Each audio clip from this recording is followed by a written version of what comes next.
Bom, nessa aula nós vamos dar prosseguimento à aula anterior, onde nós dimensionamos a instalação de um transformador de 500 kVA, com cabos isolados em EPR, cabo flexível, classe de encordoamento 5, isolados em EPR, até um quadro geral de baixa tensão com um disjuntor geral de 1.600 amperes de capacidade nominal, graduado, regulado para 0,85 da corrente nominal, com um tempo de atuação, isso aqui, do temporizado, e o tempo de atuação do instantâneo para 250 milissegundos. Na aula passada, então, nós fizemos esse dimensionamento pelos critérios da capacidade de condução de corrente e da proteção contra a sobrecarga. Ok? Se vocês tiverem alguma dúvida de como nós chegamos a 4 cabos de 185 por fase e 4 cabos de 95 no PEM, porque nós estamos tratando de um esquema TNC entre o transformador e o QGBT, ele é TNC, convencionalmente aqui na região. A partir do QGBT, nós vamos então considerar o sistema TNS. Ok?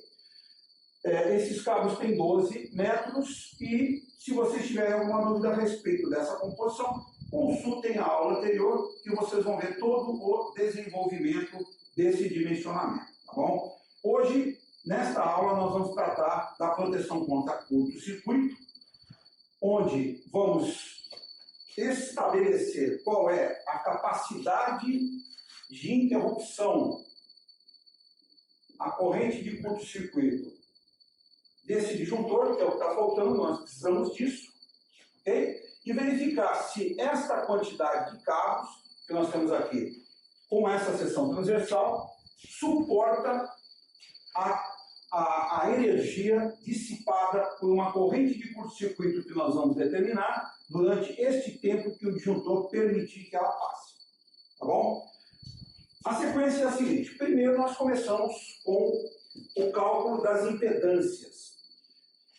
Como nós estamos tratando de uma composição, um desenvolvimento particular, ou seja, uma indústriazinha com um transformador único de 500 kVA, nós vamos conformar esse caso particular da seguinte maneira. Vamos desprezar a impedância da concessionária, porque ela é realmente muito pequena, da ordem de 10 a menos 5, né? E vamos desprezar a impedância que poderia ter no barramento desse quadro geral de baixa tensão, que pode chegar a ordem de 10 a menos 6 ou menor, dependendo da posição que foi o curto-circuito. São impedâncias muito pequenas, dá trabalho de compor, vai deixar a nossa corrente de curto-circuito um pouco menor. Então, para nós, isso não é interessante que sejamos conservativos nesse cálculo, onde nada pode nos atrapalhar. Tudo bom? Tá bom. Então, vamos começar. Eu preciso de duas impedâncias, baseado nessa condição sine qua non, para poder calcular a impedância total. Eu preciso da impedância desse transformador, que deve ser a maior, porque ele é o limitador, né? E eu preciso da impedância desses cabos. A impedância do transformador nós vamos chamar de Z do transformador, e a impedância desses cabos nós vamos chamar de Z do circuito principal, porque esses cabos estão em paralelo, como nós vimos na aula passada. Como nós vamos desprezar a impedância do sistema, eu tenho somente esse esqueminha, esse layoutzinho, onde nós vamos provocar uma corrente de curto-circuito. Vamos provocar um curto-circuito trifásico. Então é curto-circuito trifásico simétrico. Nós estamos tratando do curto-circuito trifásico simétrico, reforçando. A condição dessa aula está no prólogo, um sumáriozinho que está no começo da aula, que vocês leem lá. Nós estamos abordando somente o curto-circuito trifásico, porque nessa composição é o que melhor pode nos oferecer, tá bom? Então, essa corrente de curto-circuito, se eu provocar um curto-circuito trifásico aqui, eu vou obter uma corrente de curto-circuito que vem do sistema e passa por todas essas impedâncias, e essa corrente aqui, ela é determinada pelas impedâncias, tá bom? Muito bem, então nós vamos fazer o seguinte, vamos primeiro determinar a impedância do transformador, total, complexa, impedância do transformador complexa, ela será igual à resistência total do transformador, mais, em quadratura, a reatância indutiva total do transformador. Essa daqui eu vou até fazer o seguinte, eu vou até configurar, chamar isso aqui para ficar mais interessante para vocês. Eu vou nomear aqui. Esse aqui é o transformador. Se vocês me permitem, eu vou dar um apelido para o transformador de tráfego, que é o que a gente geralmente usa na prática. Então, a impedância total do transformador será a resistência total do transformador mais J, reatância total do transformador. Nós vamos dimensionar, calcular isso, determinar essa impedância total. Se vocês forem na apostila de instalações elétricas industriais, que está postada, todo esse desenvolvimento, todas essas equações estão lá expostas para vocês poderem conferir. Muito bem. Vamos começar então pela resistência. Resistência do transformador. Ela é tirada da potência de perda no cobre, em watt, dividido pela potência nominal do transformador,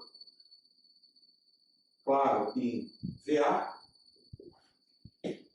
Isso está nas bases do transformador, nós vamos transformar isso para as bases do meu problema, multiplicando pela tensão nominal ao quadrado e dividindo de novo pela potência. Claro, isso aqui é volt, bom, isso aqui nem precisa colocar. Vou na minha tabela, vocês podem assumir esse valor da tabela do transformador que vocês preferirem.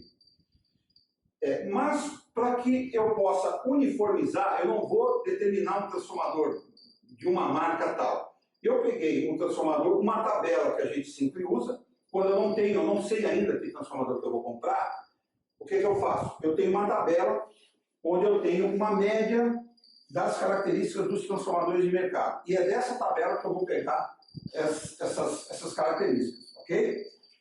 Olho lá na minha tabela, eu tenho, para um transformador de 500 kVA, 220 volts, eu tenho uma potência de perda no cobre de 6.000 watts.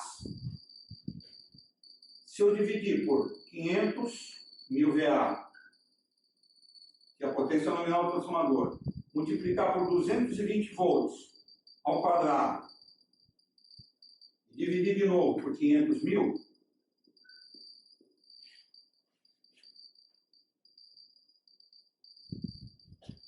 eu vou ter uma resistência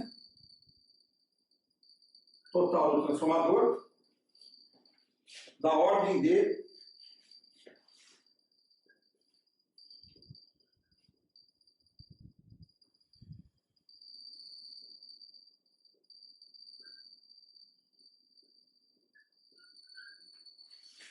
Dessa ordem, muito baixa. Eu não vou usar potência de 10 para não complicar a nossa relação. Tá bom? Muito bem. Determinei a resistência. A reatância do transformador. A reatância do transformador eu não consigo determinar com as variáveis que eu tenho. Eu preciso primeiro obter a impedância total do transformador e depois eu consigo obter a reatância. A impedância total do transformador em módulo, ela é muito simples. Eu tenho a impedância percentual do transformador, que está na placa do transformador, que eu vou usar da minha tabela de características, dividido por 100, porque ele é percentual, e vou colocar nas bases do meu problema. Tensão nominal ao quadrado dividido pela potência nominal do transformador. A impedância que eu tenho de curto-circuito percentual do transformador de 500 kVA 220 volts é 4,5%. Volto a dizer, vocês vão encontrar transformadores de 500 kVA com até 5,8%. Depende do fabricante. Cada transformador tem a sua impedância por circuito obtida nos ensaios que são feitos em fábrica. E muito raramente vocês vão encontrar dois exatamente iguais. É um valor que eu estou usando para efeito didático, vocês podem utilizar o transformador que vocês preferirem. 220 volts ao quadrado, dividido por 500 mil. Portanto, a minha impedância, o módulo da impedância total do transformador, ela será 43,56.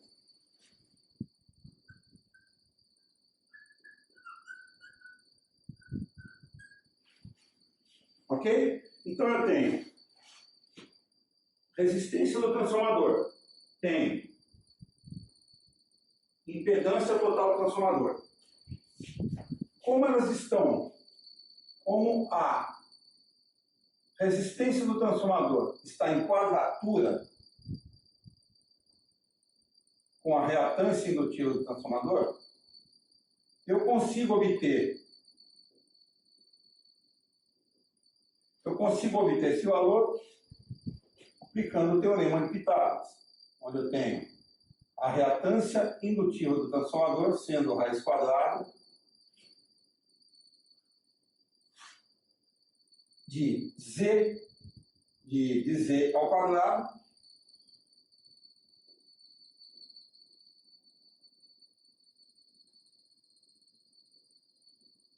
menos L ao quadrado.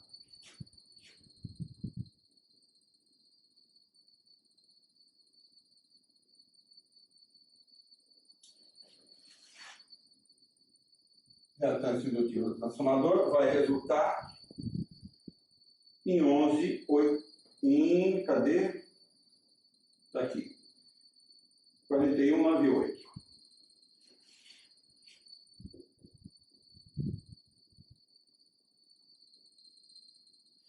Portanto, a impedância complexa do transformador vai ficar.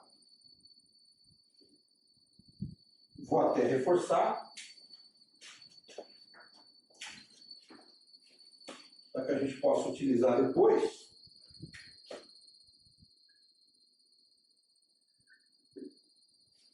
Resistência do transformador.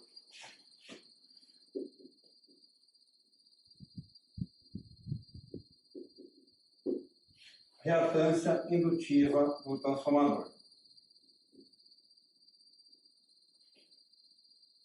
Isso foi determinado na forma cartesiana, é um número complexo, vai permanecer na forma cartesiana porque eu vou utilizar este valor para somar com este outro valor. Certo? Infelizmente eu não posso perguntar se vocês têm dúvida porque vocês não vão conseguir responder. Muito bem, vamos continuando aqui, determinando a impedância total dos cabos. A impedância total do circuito principal, que considera os cabos em paralelo, é a resistência total do circuito principal em quadratura com a reatância indutiva total do circuito principal. Ou seja, eu vou determinar isso aqui, depois monto uma outra. Resistência total. Só que para eu determinar o circuito principal, eu preciso começar com cada cabo, porque o dado de origem que eu tenho é o cabo. Então, a resistência total de um cabo de 185 milímetros quadrados, numa distância de 12 metros, ela se dá da seguinte maneira. Eu tenho uma resistência tabelada em ohm por quilômetro ou miliohm por metro. Esse cabo, como ele é miliohm por metro, multiplico por 10 a menos 3, e aí eu multiplico pelo comprimento total em metros. Tá? Isso aqui é miliohm por metro, Se eu multiplico por 10 a menos 3, eu transformo em ohm por metro, multiplico por metro, eu tenho o resultado em ohm. Vou lá na tabela. Vou lá na tabela para um cabo de 185 milímetros quadrados.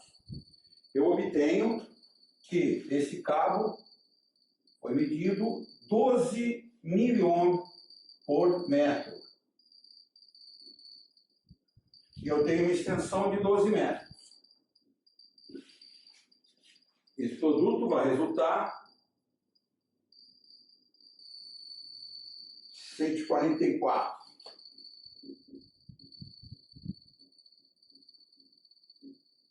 Isso aí. De maneira análoga, a reatância indutiva de cada cabo será a reatância indutiva tabelada em miliohm por metro de cada cabo, multiplicado por 10 a menos 3, multiplicado pelo comprimento do cabo. Essa reatância indutiva de cada cabo, na tabela, é de 0,099, 10 a menos 3, 12 metros. 11,88.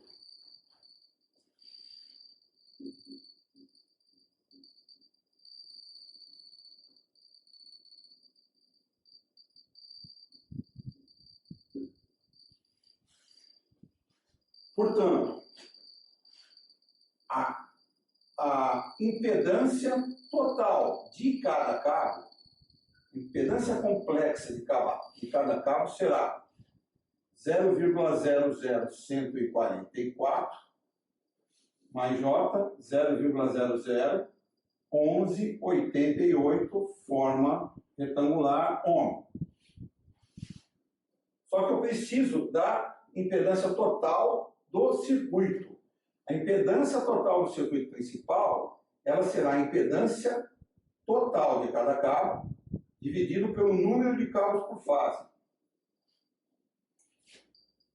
Onde nós teremos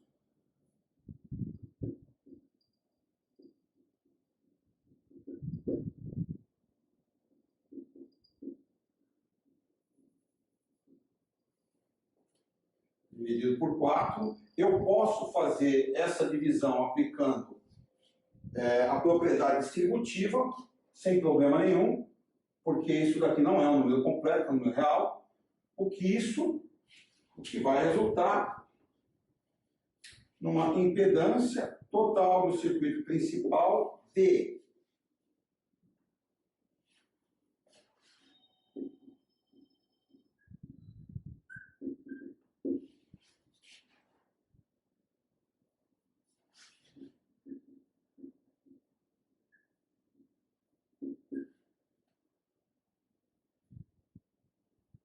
Pronto. Já tenho impedância total do transformador e a impedância total do circuito principal. A impedância equivalente, neste ponto aqui, será a somatória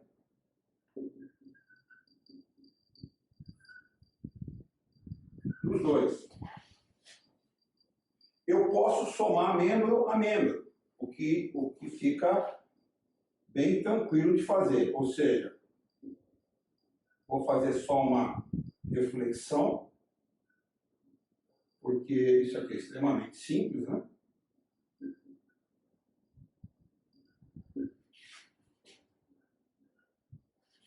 Só para não dar o resultado total.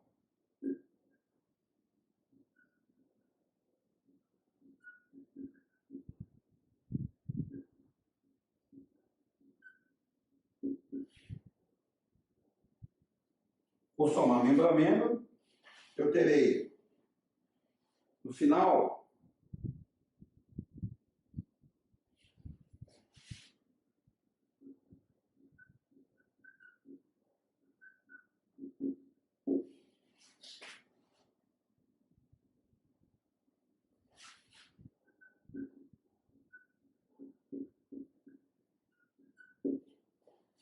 então, a minha impedância equivalente em coordenada cartesiana terá este valor. Isso significa a a impedância total enxergada a montante do transformador até o disjuntor principal do quadro geral de baixa tensão. Para que a gente possa determinar a corrente de curto-circuito presumida, eu preciso deste valor em coordenada polar. Transformo isso em coordenada polar e eu vou ter uma impedância equivalente em coordenada polar de 47, 45,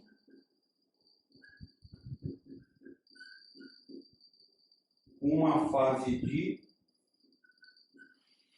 É isso? É. Observem um item de controle. Como o transformador é o meu limitador de corrente, ele é que detém a maior impedância, obrigatoriamente a gente tem que ter, nesses casos de circuito principal, onde eu tenho um L muito pequeno, tenho uma resistência pequena em relação à impedância, à reatância indutiva, eu vou ter que ter sempre um ângulo muito alto ali, muito alto, geralmente acima de 60 e poucos graus. Esse é um item de controle. Se eu errar alguma coisa, isso aqui der um ângulo muito baixo, eu já sei que eu errei, eu volto com o módulo da impedância total, a somatória do transformador com o carro, eu consigo determinar a minha corrente de curto-circuito trifásico simétrico presumida, que será lei de Ohm, tensão nominal, dividido por, como é trifásica, raiz de 3 vezes o módulo da impedância equivalente enxergada no ponto onde aconteceu a falta, ou seja, curto-circuito, que será 220 volts dividido por 0,004745. Isso vai me resultar num valor de corrente de curto-circuito 26,76.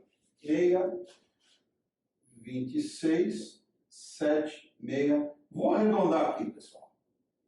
Vou arredondar, porque é um valor tão alto que não vale a pena a gente ficar colocando decimal, tá bom? Ok. Essa é a corrente total da fase. Ou seja, eu tenho um pouco mais de 26 mil amperes de corrente curto-circuito presumida na fase. Mas o que eu preciso saber é se o carro aguenta. Antes de continuar no carro, sabe o que a gente pode fazer? A partir daí, eu já sei que a minha corrente de curto-circuito total é 26.769 amperes. Portanto, eu já consigo determinar qual a capacidade de interrupção do meu disjuntor. O meu disjuntor ele vai ter que interromper uma corrente simétrica num curto-circuito, na pior condição, de 26.769, ou seja, 26,8 kA, 26,8 kA. Então, a minha capacidade de interrupção de curto-circuito do disjuntor, ela vai ter que ser, no mínimo, 26,8 kA. E esse é um valor, esse aqui, é um valor que eu vou atribuir ao meu dispositivo de proteção. Porque esse é o valor que eu vou precisar informar do fornecedor e fornecer o disjuntor que eu preciso. 26,8 kA. Vou dizer, fornecedor, eu preciso de um disjuntor tripolar com corrente nominal de 1.600 amperes, com regulagem no temporizado que atinja 0,85 vezes a corrente nominal, com tempo de atuação do instantâneo de 250 milissegundos e com uma capacidade de interrupção de no mínimo 26,8 kA. E ele vai dizer, eu tenho dessa marca, para 30K, eu tenho dessa marca para 32K. Cada fabricante vai fazer a sua caixa, a sua composição. E olha, a diferença entre capacidade de interrupção para disjuntores da mesma potência, da mesma capacidade de corrente, é extremamente grande. Preço e tamanho do disjuntor. Portanto, é interessante que vocês tenham um outro trabalho depois dessa videoaula, onde vocês vão fazer as pesquisas e vão verificar a proporção, o tamanho do disjuntor, as capacidades de interrupção e todos os módulos de regulagem do temporizado, ok? Aí vai dar uma amarrada. Muito bem, vamos continuar então? Vamos continuar então na verificação da minha integral de Joule. Isso aqui por fase, eu preciso então da minha corrente de curto-circuito presumida por cabo.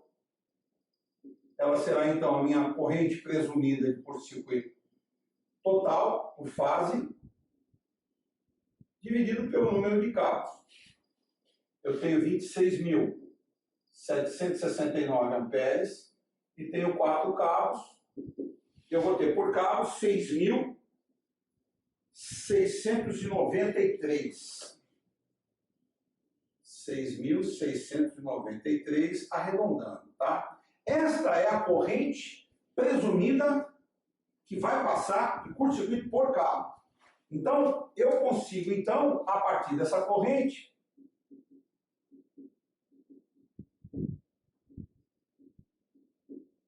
eu consigo calcular a integral de Joule para verificar se a energia passante é suportada pelo cabo.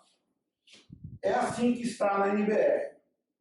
Eu pego a minha corrente de curto-circuito presumida por cabo, claro, eu tenho que verificar por cabo, porque o total não dá, ao quadrado, multiplico pelo tempo de atuação do dispositivo de proteção, ou seja, watt vezes hora. Na verdade, é I quadrado, não é watt vezes hora, é I quadrado o quê? É a corrente que vai passar em determinado tempo. Quanto maior o tempo, maior a energia que vai ser submetida a esses cabos. Isso aqui tem que ser menor do que o que o cabo aguenta, ou igual. O que o cabo aguenta? Constante da isolação do cabo ao quadrado vezes a seção transversal do cabo ao quadrado. Essa constante você pega na norma, na NBR 5410, ela está essa é a tabela 30 da NBR 5410. Ok? Isso aqui é a seção transversal do cabo. Vou ter então 6.693 ao quadrado multiplicado por 250 milissegundos tem que ser menor ou igual a constante K do cabo isolado em EPR 143. Seção transversal do cabo 185 milímetros quadrados. Esse produto 11,19,6, 11,196 vezes 10 a sexta Joule. E esse produto 6998 vezes 10 a sexta Joule. Ou seja, com a corrente de curto-circuito presumida, eu vou ter uma energia passante da ordem de 12 vezes 10 a sexta Joule. E o meu sistema elétrico, os meus cabos suportam alguma coisa perto de 699 megajoule. Ou seja, os meus cabos suportam muito mais do que a energia que um curto-circuito presumido poderia dissipar ali. Dessa forma, eu posso considerar que os cabos são compatíveis, Portanto, a composição final será realmente a mesma original. 3 fases de 4 cabos de 185 milímetros quadrados, com 4 nêutrons, 4 PEN de 95 milímetros quadrados. Ok? Está comprovada a suportabilidade desses condutores à corrente de curto-circuito presumida trifásica simétrica nesse ponto. Essa foi a aula de hoje. Na próxima aula nós estaremos colocando um outro fator bem relevante a esse assunto, ok? Obrigado por enquanto e até a próxima aula.